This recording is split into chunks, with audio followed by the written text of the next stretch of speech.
So dito lang yan mga Lodski sa Nats Lechon. Ang tapat niya ay yan, Gaisano Grand Hay Alay. So dito kami nakakita ng lechon na natitikman namin, yung lechon ng Cebu. So ayun, doon kami nakapag parking. Tapos papasok muna kami dito, bibili muna kami ng pineapple juice.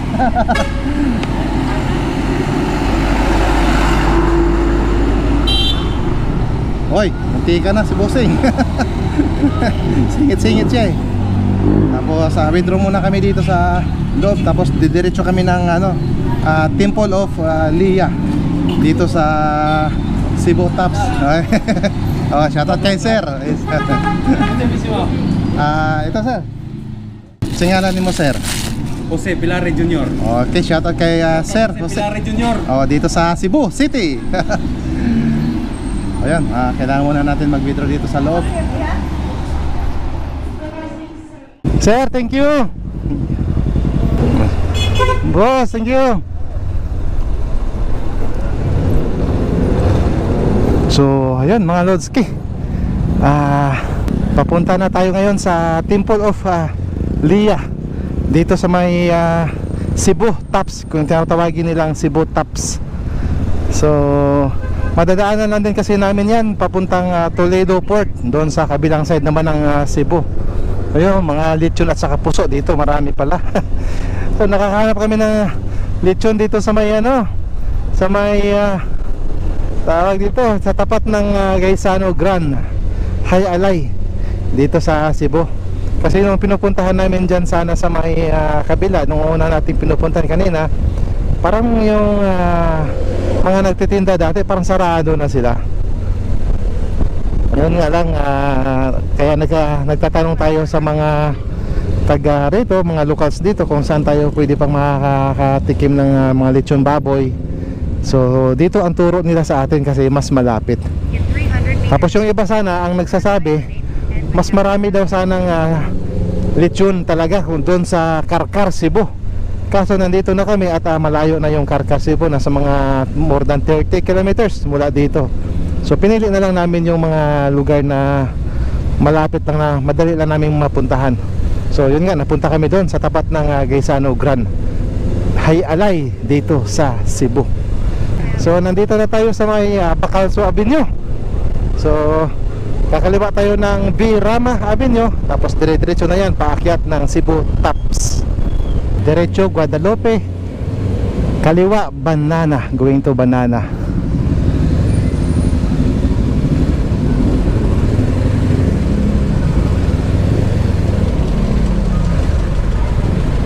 So right turn tayo dito mga Lodski.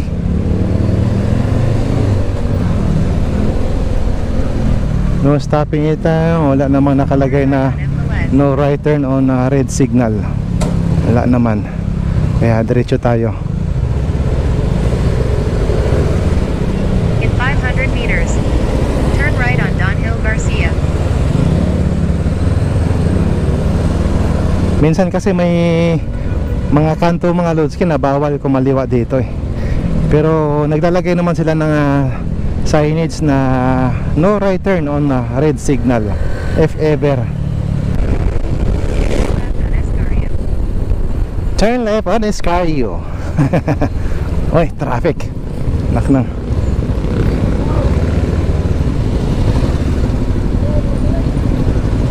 So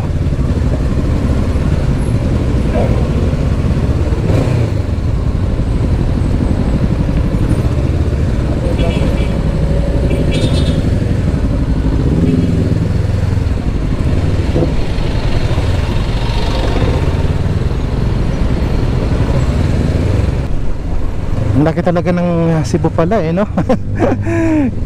Ngayon ko lang napagtanto na malaki din pala ang Cebu.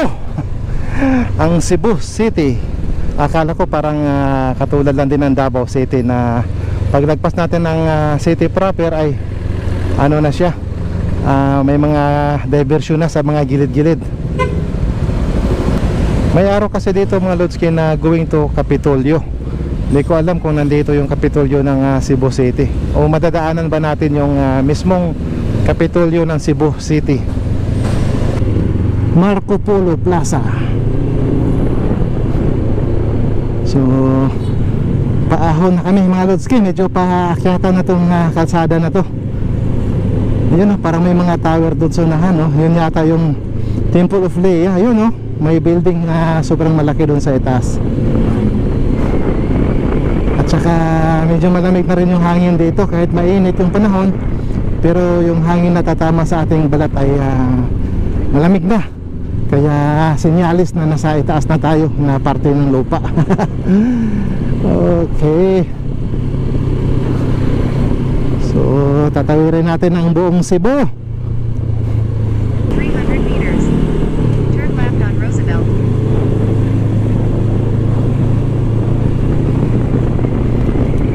May mga grupo din tayo ng mga riders kanina mga Lodski nakasalubong.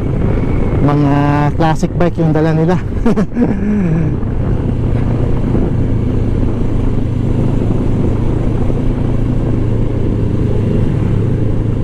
Turn left on Roosevelt.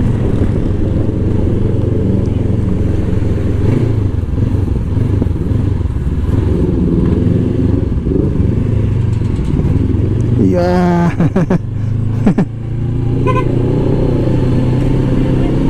Yeah. Ay, kaya yan. Naka-primera tayo. Yun na yata yung sa itaas, oh.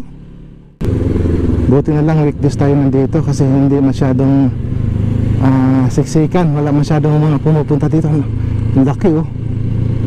Ito.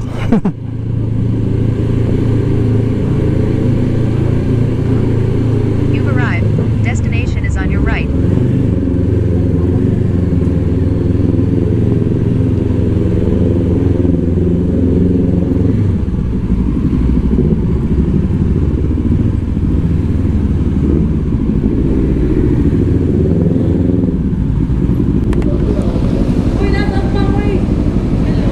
Ate, pala entrance. 120. Tapos 30 yung parking. So 150 bale. 150 lahat. 150 lahat. Sige. I-parking sa nato dire.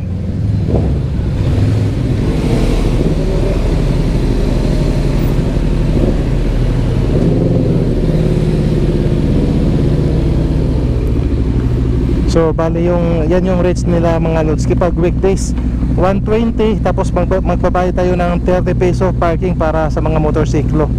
Pag weekend yun naman yung rate nila dito mas mataas kaysa weekdays. Ayun. Bali tatlo kami mga Lodski 450. Medyo mas mababa siya kaysa pagpupunta dito ng weekend.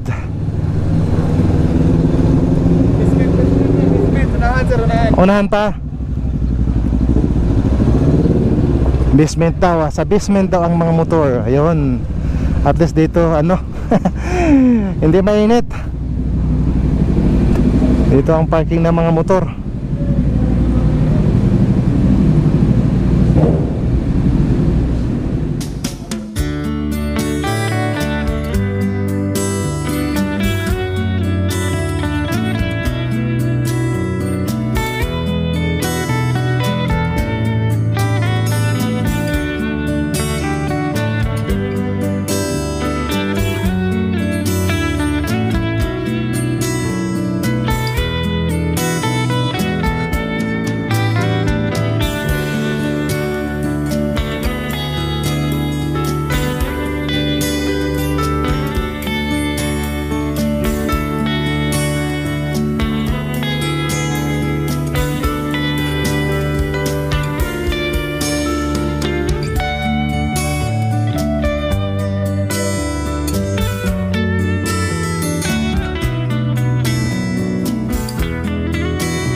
Ayun mga Lodski.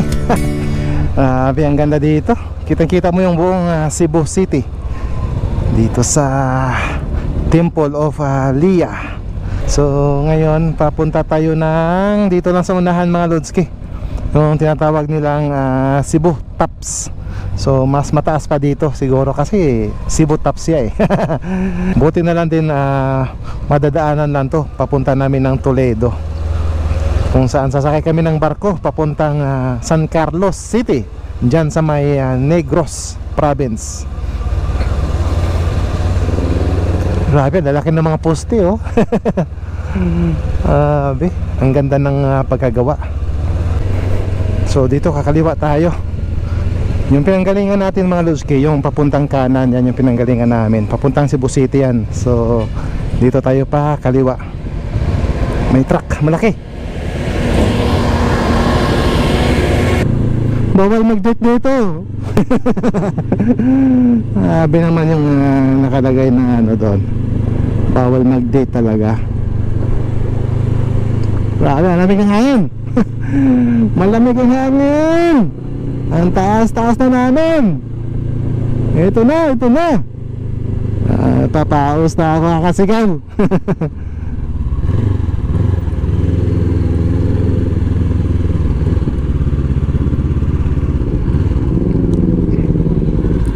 Ay,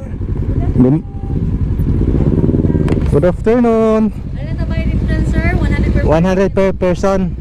Sige. 30 ang motor. So 130. Gusto ko rin bayad talan? Oh, sana lang.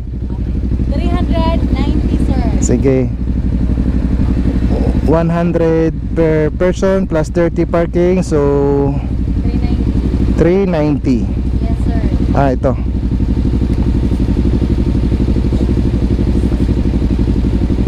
Ate, paliho ko ihap. 1, 2, 3. 1 na lang o 5. 4. 1 na 50. Usaho na rin yung dalang. Sana lang. Kinin 30 ani sir, amo na yung parking. Ako lang usaho naman. Kay basig usaho na rin yung bata.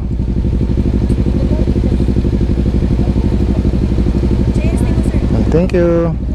Kini siya sir, mo ni parking ticket. Ako lang pilon kay murag adto mo sa parking building. Sige, okay. Kaya kini mo entrance ninyo.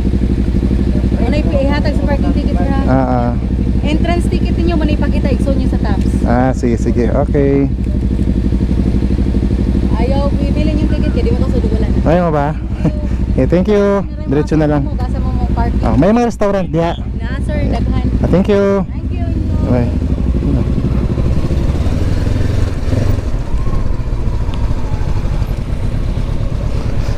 Ayun, 100 ang entrance mga Lodski, tapos 30 peso yung parking.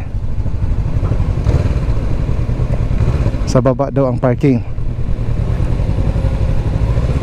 Sa baba ang parking.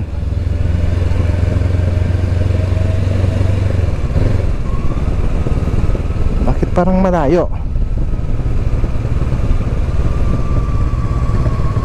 Dito yung parking.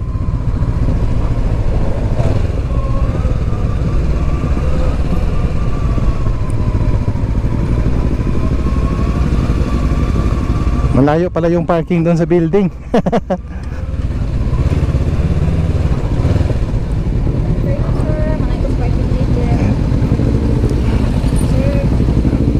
Okay na, nandito na sa nakuha ang parking.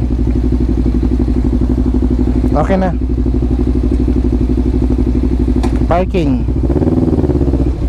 Okay na. Tapos lako na mo padalon dito. Entrance ninyo. Entrance ba na? Adara ang parking. May present dito. Kaso naputol na ni. Okay na na sir, basta wala magkuha. Thank you sir. Tapos lako na mo padalon dito. Naara yung card sir, kung mag-uwan mo, ari lang na area sir ha. Shuttle. Katong nasugatan ninyo, kabantay na. Mo tong shuttle man hidere. Hulat na lang me. Wala ka naman. Sige. Boss, hulat mi sa shuttle Sa shuttle, hulat mo sa shuttle. Oo, sir. Ah, sige. Okay. Dito boy, dito. Parehas lang yan. Big bike naman tayo eh. Ha? 120, 130. 130. Ha?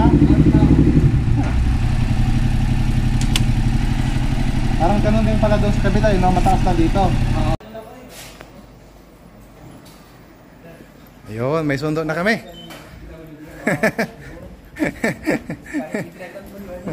Oh, ito yung sundo namin. Pangalan mo, sir? Singalan mo, sir? Ha? Eper. Shout out na, sir. Shout out. Oh, shout out kay Sir Eper. Pwede pa ba? Wala isa.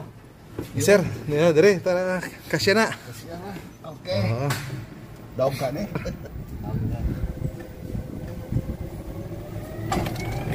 V6 ang makinaan eh. Twin turbo. Yan.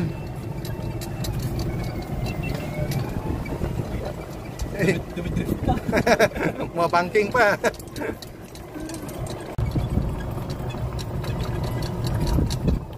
May nakikita akong mango shake. Okay, sir. Okay. Boss, thank you. Unya boss ha, pahatod mo unya. Thank you. Paradyo lang. Sige. Thank you. Shout out kay boss. May turon. Paboritong turon. So, yan yung entrance mamaya. Para pala to ni. Ayan, So, ayun mga Lodski, Cebu Tops. So, nandito na tayo sa Cebu Tops, the circle. Right, tapos, ayan. Oh, kita-kita na yung mga dagat, oh. Wah, ang ganda dito, oh. Ayan, ang ganda, oh. Parang kitang-kita siya pag nasa Cebu tayo mga Lodski. Kitang-kita dito. Ayan, oh.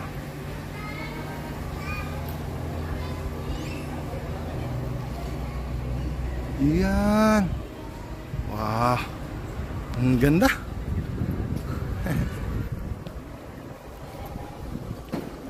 Siguro minsan may dito, may pa-event kasi parang malaki yung space nila dito eh. Busog na naman yung mga mata namin dito.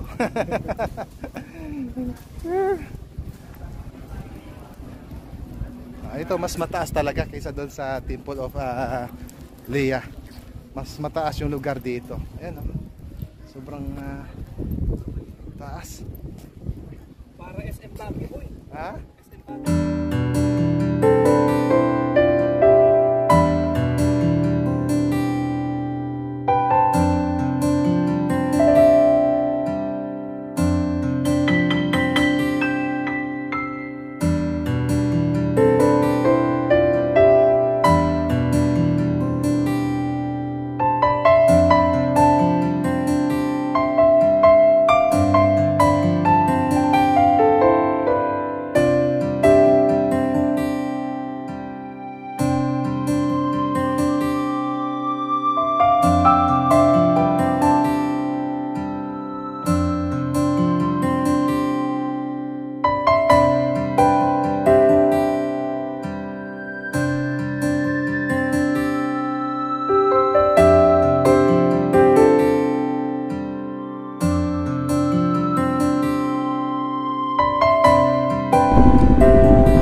So ayun mga Lodski, mula dito ay 48 kilometers na lang papuntang Toledo City Port.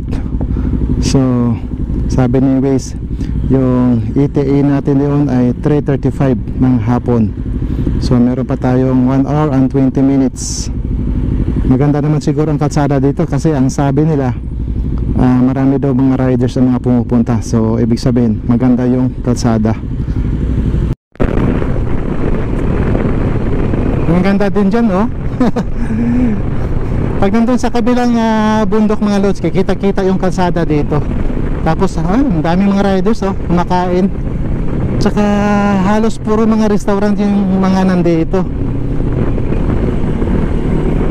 Overlooking kasi siya, kabilaan. Kaliwat kanan, magaganda yung mga makikita. Kaya ang daming mga riders na pumupunta dito.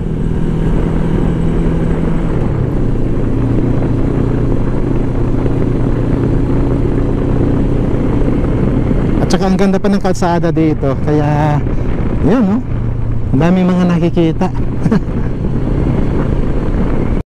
Ang ganda ng view dito mga Lodski. Doon yata kami nanggagaling sa kalsada na yan, oh. Yeah, ito yung Marilaki nila sa Cebu. Kaya ang daming mga riders din dito na talagang ginagawa nila yung katulad dyan sa Marilaki sa Luzon.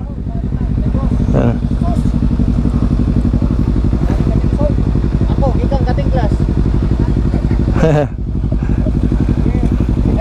Yes sir, thank you. Alright, tuloy-tuloy ang biyahe. Mula dito mga 30 kilometers na lang ang Port of Toledo. So yan, although mainit, pero yung hangin dito napakalamig kasi nasa itaas tayo ng kabundukan. Shout out dun pala sa nakasabayan natin kanina. Nakipaglaro sa atin, pero pinagbigyan natin ng saglit lang. Konting laro-laro lang na binigay natin sa kanila. Yun, mag-ingat-ingat pa rin sa biyahe, lalo na't malayo yung ating paruroonan.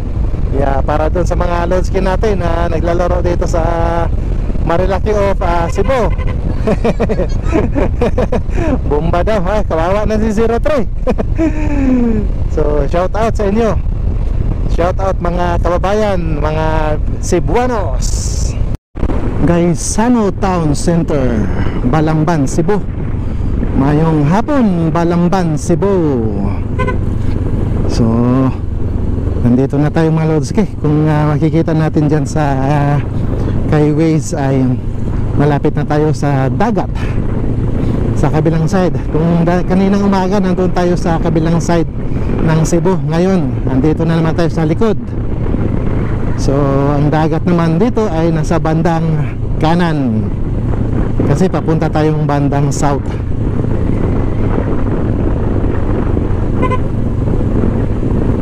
(16 kilometers Toledo City, 30 kilometers Pinangungahan, Cebu. Pinangungahan si Junmar Fajardo. Balamban Road. Si Junmar Fajardo, taga Pinangungahan, Cebu.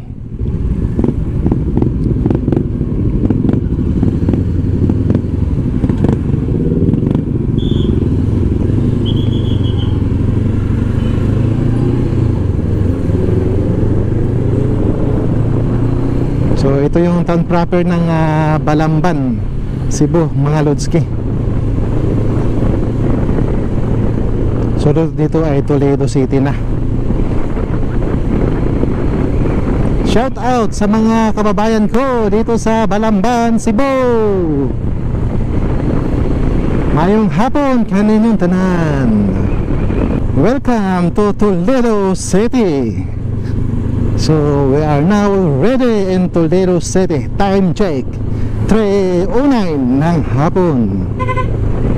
So pero meron pa tayong 10 kilometers mga Lodski para doon sa Port of Toledo City. Doon tayo tatawid papuntang San Carlos City naman, dyan sa may Negros. Di ko alam kung Negros Occidental ba o Negros Oriental.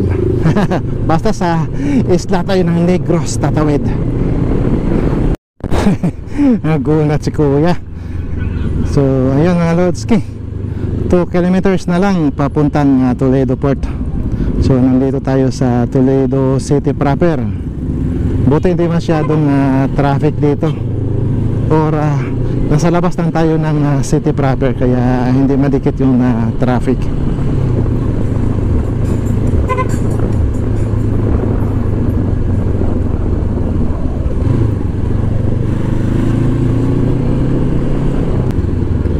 So dito tayo kakanan mga Lodski, papuntang pier or pantalan o Toledo Port. Ayan, oh. Welcome to Port of Toledo. Si kuya, dire-diretso eh. Saan kaya tayo kukuha ng ticket dito? Yun, may barko oh. Baka yan na yung pwede patawid ng San Carlos.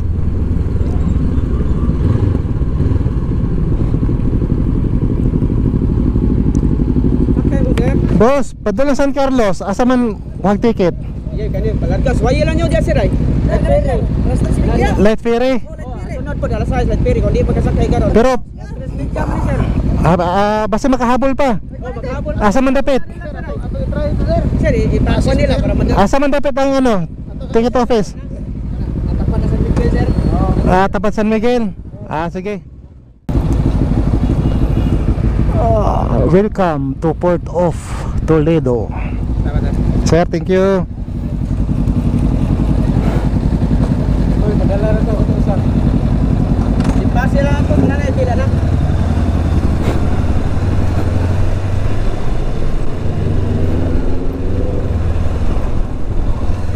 Thank you. Tulo ka boxer. So, yan. Medyo malaki-laki na rin pala itong masasakyan namin. Sir, pila ka oras padulong San Carlos? Isa ka oras o tunga sir. Usa ka oras tunga lang. Sa kalahating oras papuntang San Carlos. Boss, thank you. Papuntang San Carlos City. Ayun, dito pala tayo.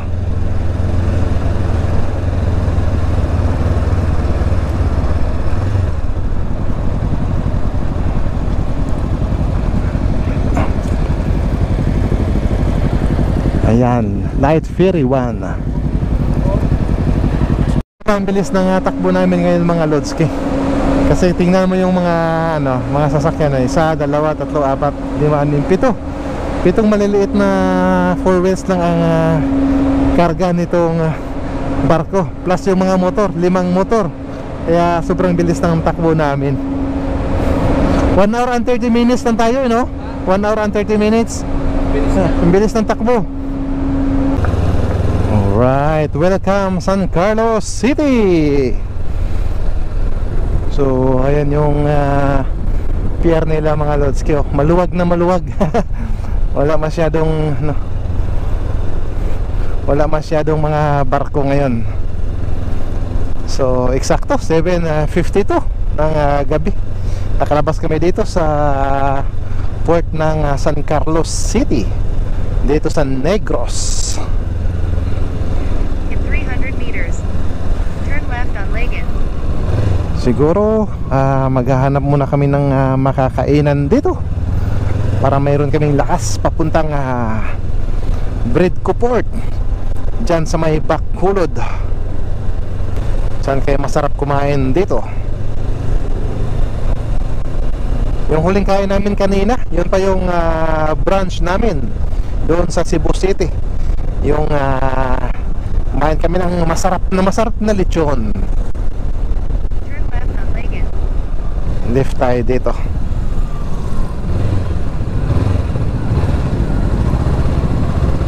In 600 meters, turn right on Endrina.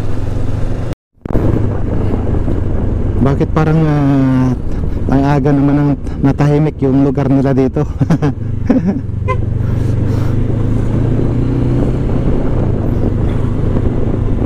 8 o'clock pa lang ng gabi pero yung ibang mga establishment sarado na.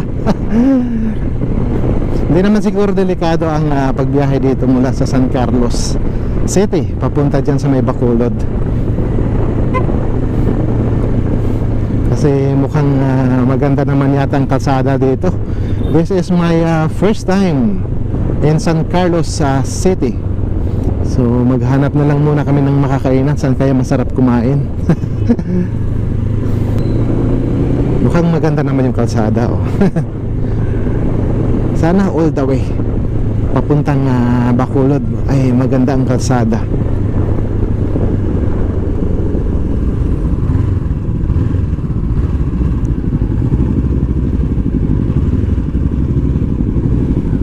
Ayan. Mukhang masarap dito kumain.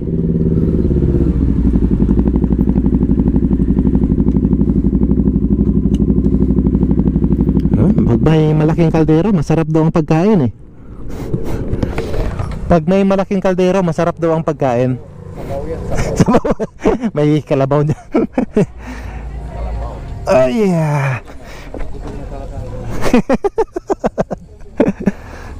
dito kami nakakain sa restaurant ni ate. Pero naghanap ako ng pangalan, wala pa sang nilalagay na pangalan. Pero malapit lang to dito sa may San Carlos City na port. Siguro mga 2 kilometers away mula dun sa San Carlos City port. So yun, kanina may mga 4 wheels pa nga na kaming naabutan, dalawang 4 wheels na kumakain dito. Pamilya din, papunta rin sila ng Bacolod. So maganda na yung lugar, maluwag, lalo na sa parking. Tapos malinis pa yung area, open air, hindi mainit. So masarap kainan at ang mura. Mura na masarap pa. So yun, sa lahat ng mga magagaling ng Cebu, so recommended ko dito ang pagkain nila dito sa ayan, itong karinderya na to. Sobrang napakamura at saka masarap. Grabe, anong klaseng daan meron dito mga Lodski oh. Tingnan nyo sa Waze ko mga Lodski oh. Oh. Grabe, ang ganda siguro dito sa umaga. Parang sarap mag-rides dito sa umaga. Ang ganda ng daan. Grabe.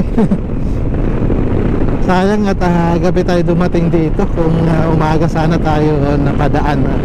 Ang dami nating mga magagandang nakukuha. Ang ganda ng daan, daming mga sigsag. Pero okay lang naman yung sigsag at ganito ka lapad ang kalsada at ganito naman ka ganda. So walang problema yun. Ako airport yan kanina oh. Ang ganda. Kita-kita siya dun sa itaas ng bundok mga Lodski. So time check tayo, 9:43 ng gabi. Nandito pa tayo sa Kawalan. Di ko alam kung anong eksaktong lugar dito. Pero ito, kapansin-pansin talaga to sa pag nasa bundok tayo. Grabe ang ganda, tignan yan. Ang tuloy ng pick-up oh. Ang tagal din yung bumubuntot-buntot sa amin kanina. Hindi siya maka-overtake kasi grabe ang zigzag nung dinadaanan namin. Akala ko kanina talaga dito airport oh. Ang galing. Hindi tinitipid yung kalsada na dito. Ito yung mga nagpapakita na yung lugar ay progresibo o yung maunlad na lugar dahil sa magandang kalsada. Medyo namamaos na ako mga Lodski. Pang-anim na araw na namin bukas sa sa kalsada. 6 na araw na kami nagra-rides. So ayun mga Lodski, 9:58 ng gabi. Nandito tayo sa may Murcia sa Negros. So 16 kilometers away na lang tayo, Bacolod sa City Port na. Ilang minuto na lang marating na natin ang Port of Bacolod City. So far maganda pa rin ang kalsada. Maluwag at walang ibang dumadaan kundi kami lang. May pa ilan namang mga kasalubong, pero grabe ang luwag ng kalsada dito. SM City, Bacolod. Okay, malapit na tayo sa Bridco Port mga Lodski. 10:15 ng gabi. Buti na lang medyo napaaga ang dating natin dahil maganda ang kalsada dito sa Negros. Alright, tapos sa kanan na tayo dito. Turn right on Palenque. Kanan na tayo dito, kanan. Ay, umarap si ate. Shout out. 3 kilometers. Dito Lights Vehicle. Dito tayo, Lights Vehicle. In 1 kilometer. Padumanggas boss. Ito, kita sa dito. Ah,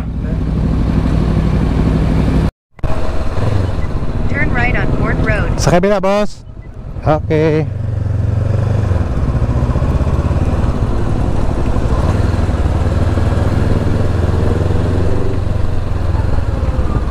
In 100 meters, turn left. Dito tayo sa may Montenegro.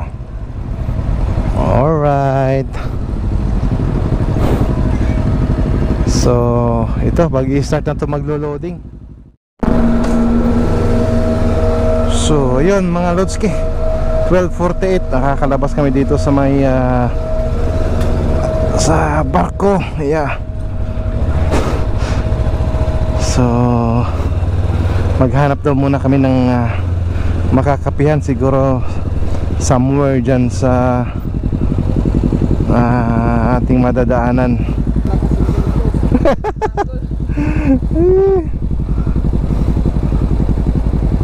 Nervyos si Kuya Donnie at saka si John kanina. Loko pala yung pick up kanina, yung kasabayan natin doon sa galing tayo ng San Carlos mga Lodski, yung nag-overtake sa atin doon sa kalsada na parang airport, yung maraming ilaw kasi side sweep daw pala sila doon. So iwan ko kung makikita ba sa camera ko yun, kasi nag-overtake sa akin yun, naka-on yung camera natin. Yeah. Tara na. Yeah.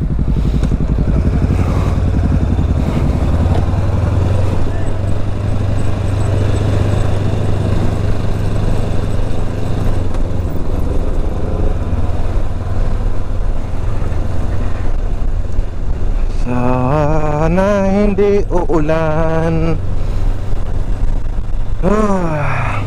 211 kilometers mula Dumangas Port going to JT Port, dyan sa may Katiklan na Aklan.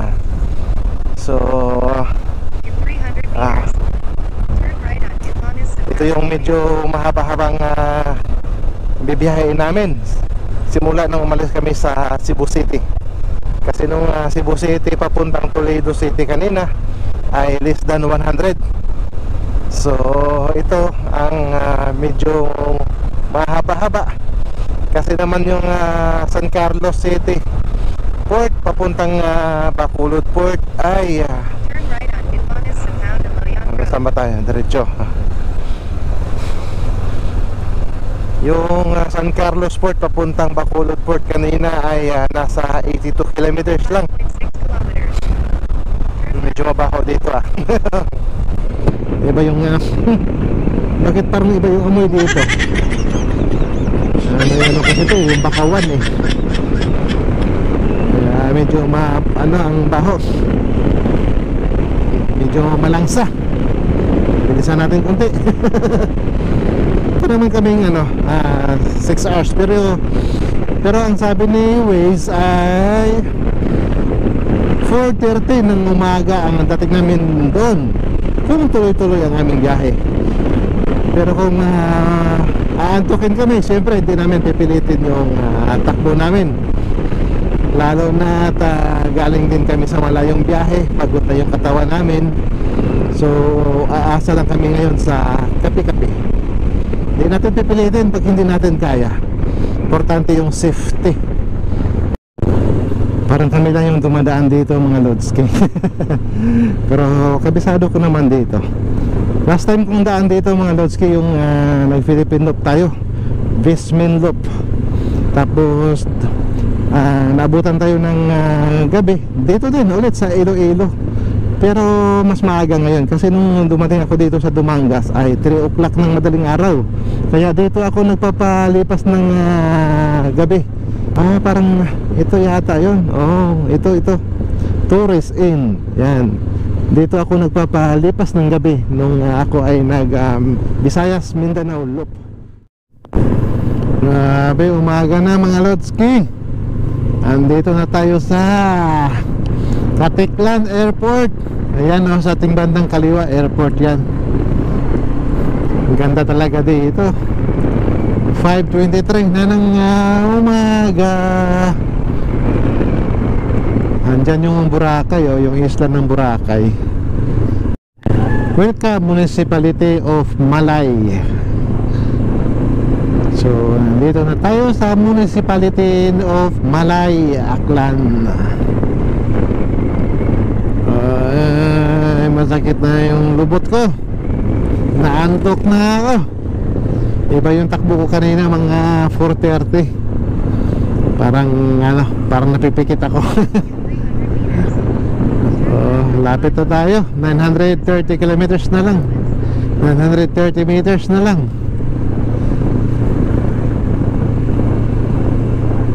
Ano ko? Pagdating natin doon sa may GT Port, pupunta agad tayo sa may Coast Guard. Kukuha tayo ng magpapatatak tayo sa Coast Guard. So ayun na mga Lodski, nakakuha na tayo ng ticket para sa motor, para sa ating sarili, at saka Arastre. Diretso na sa barko, boss. Anong barko? Asan yon? Itong malaki?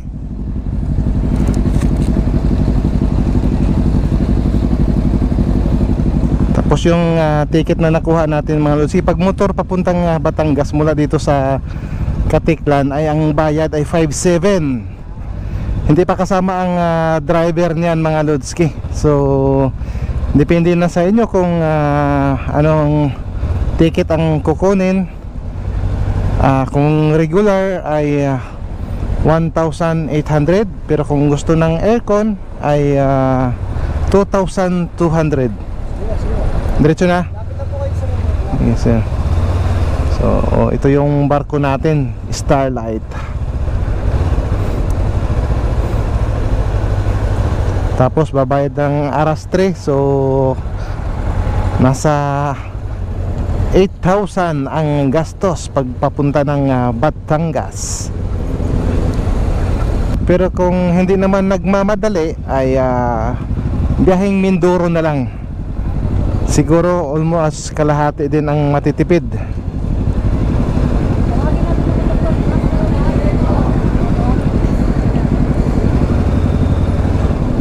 Ay. Ito yung barko na sinasakyan namin mga Lodski. Medyo malalaki din yung medyo may pagkamalaki din yung barko. Papakita ko sa inyo yung mga kwarto dito sa loob. Ito yung aircon. Ito yung 2,200. Tapos kung gusto naman yung mga economy lang, yung hindi aircon is 1,800. So 400 lang yung difference. Bababa na kami. Ay. Yan. Yung barko Lodski, kailangan muna namin bumaba dito sa pinakalabas bago kami makakarating doon sa kung saan kami nagpa-parking. Kasi walang direct na daan na ina-allowed para sa mga passengers. So lahat ng mga drivers kailangan muna lumabas dito, saka papasok dito ulit. Ayan o. Hindi makadaan boy. Andyan tayo.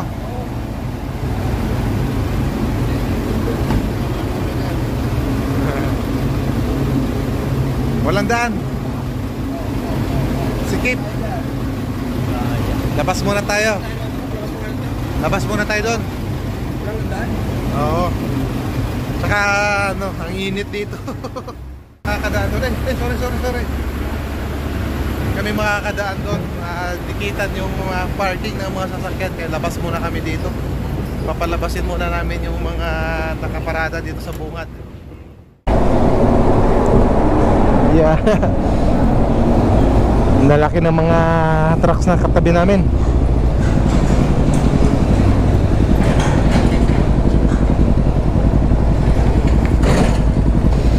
Alright, 5 o'clock ng umaga. Nandito tayo sa Batangas Port. So mabilis lang pala ang biyahe mga Lodski, kasi umalis kami doon ng Katiklan kanina 7:45 ng umaga. Tapos ito 5 o'clock eksakto ngayon. Nandito na tayo sa Batangas Port. So nasa mga lang siya 9 hours ang biyahe. Ay, sa wakas 6 days in the making. 6 days sa travel, 6 days na sa kalsada. 6 days nagda-drive, 6 days na pumupunta sa iba't ibang lugar. At nakikita natin ang iba't ibang lugar sa Kabisayaan.